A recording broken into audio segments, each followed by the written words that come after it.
So, just a few words about the weather. Because, of course, we've had the bad weather. We had a red weather warning, which is quite rare, apparently, in West Wales, here in West Wales. Yellow across much of the country. Storm Dara, as it's called. Battered Island as well, poor old island. Woke me up at 3 o'clock in the morning because everything was rattling and banging. Albert got woken up with a start, didn't you, Albert?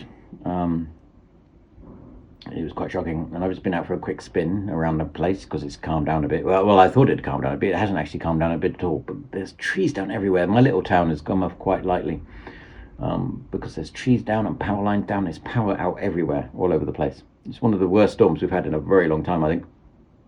Over a decade, probably. And it led me on to the thinking about how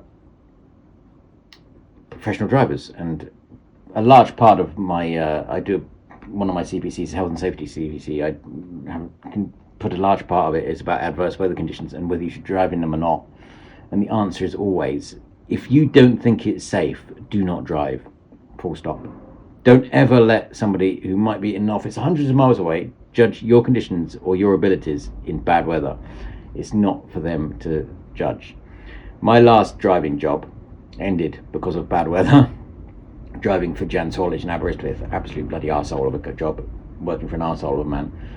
It was a really cold winter, and on my last day, it was at Brown Corwin, really rural area, and the ice and the snow was unbelievable. I mean, 3 times the van was sliding away down across ice-covered yards and stuff when I wasn't in it and stuff, or a couple of times when I was in the back.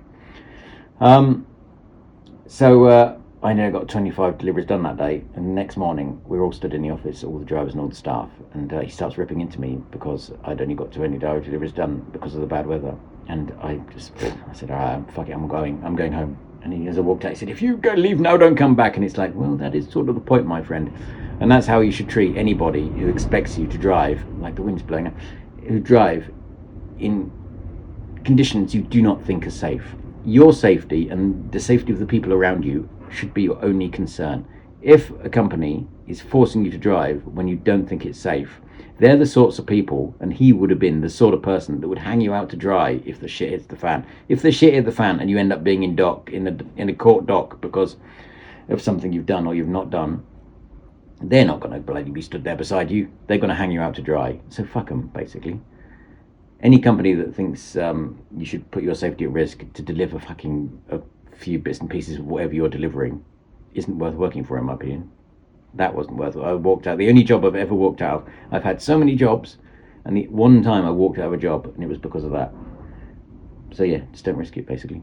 That's the long and the short of it. Because not only that, I mean, if you end up getting seriously hurt or killed, even doing something you don't think is safe to do, think of your family. But even worse, if you did it to somebody else, like say if you're stood in the dock because of something you've done, you are ultimately responsible for your safety and the people around you. So do not ever take the risk. I cannot emphasize that enough. Good day.